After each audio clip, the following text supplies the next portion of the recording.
Welcome to a new Draw My Life video.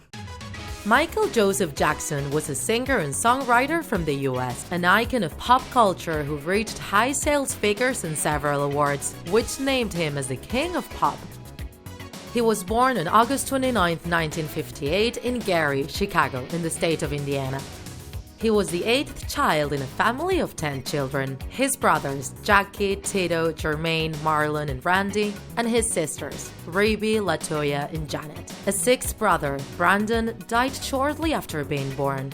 His parents were Joseph Walter Joe Jackson, an ex-boxer who became a steel worker and a guitar player, and Catherine Esther Cruz, who had also aimed to become a country singer. Michael showed he had a great voice since he was a kid. With so many siblings around, the easiest thing was creating a soccer team or a music band, so they went for the second option. In 1964, Michael and his brother Marlon joined the band already formed by Jackie, Tito, and Jermaine, and they created the Jackson 5.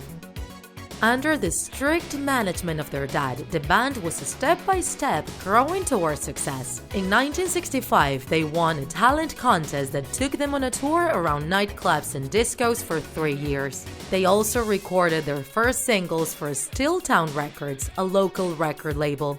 The quantum jump came in 1969 when they signed for Motown. With them, they published up to 10 albums in 6 years, and their first 4 singles made it to the first place in the sales lists. The whole family moved to a big house in California, and Michael started to stand out as a soloist. It was during those years that he released his first CDs alone, with Motown, Got to Be There, Ben, Music and Me, and Forever Michael. Even though he was quite successful as well, Michael and his siblings got sick of Motown being so strict with their music and restricting their creativity. So, in 1975, they decided to sign for Epic Records and start a new stage in their career, changing their name to the Jacksons. They released 6 more albums between 1976 and 1984, with Michael as the main songwriter. As for Michael alone, he had his debut in film in 1978 with the musical The Wiz, a modern revision of The Wizard of Oz. During the filming, Michael strengthened links with Quincy Jones, the soundtrack songwriter, who was interested in producing his new CD. The year after, they released Off the Wall, a more mature album than his previous ones, which included songs written by Stevie Wonder and Paul McCartney. It was a great success, especially the singles Don't Stop Till You Get Enough and Rock With You. He got several awards thanks to it, including a Grammy Award. But this success was actually small compared to that of his next album, Thriller, the bomb in his career. Not long ago, it was officially the most sold CD in the history of music. Of course, he got dozens of awards with it, and also some of his classics such as Billie Jean, Beat It, or Thriller. With this last one, Thriller, he recorded a video with the film director John Landis in 1983 with a zombie theme, which turned into a landmark in the history of video clips and an icon for the recently created TV channel MTV. That same year, he performed for the TV special commemorating Motown's 25th anniversary, a concert recorded live where Michael performed Billie Jean and showed the whole world for the first time his famous moonwalk dance. During the next years, Michael, apart from standing out with his sales, he also stood out with his humanitarian work, getting several artists together to record the song We Are the World. The earnings they made with it were destined to ease hunger in Ethiopia. In 1986, he put himself under the direction of Francis Ford Coppola and George Lucas to record the 3D short film Captain EO.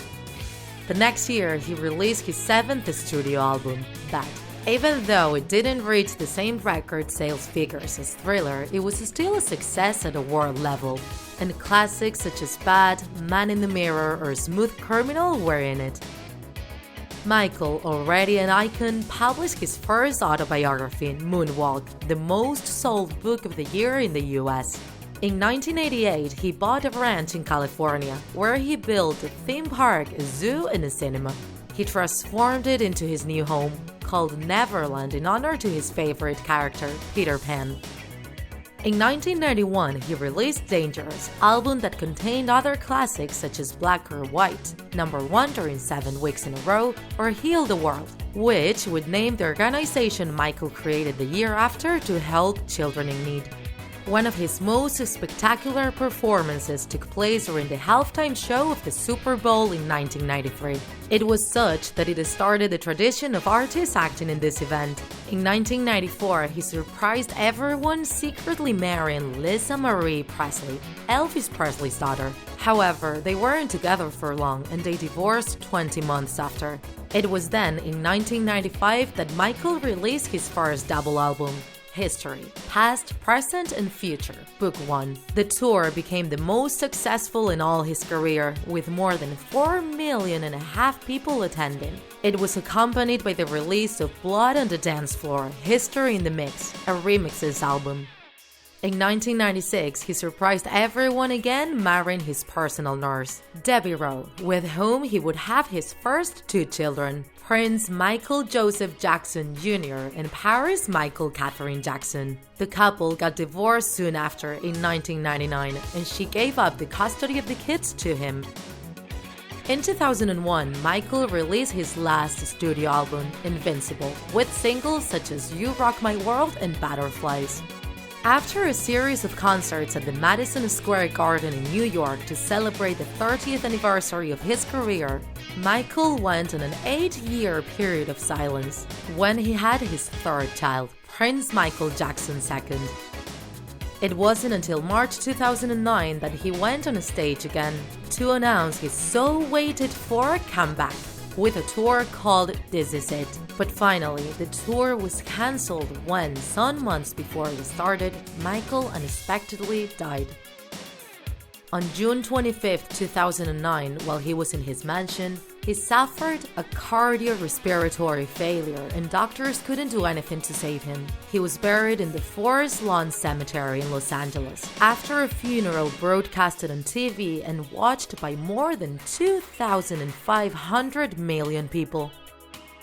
With his premature death at the age of 50, he left behind a life full of classics in music and record sales figures. There was also controversy, though, that we could use to record a whole new video. But in this case, we prefer talking only about his music, which will continue accompanying us forever.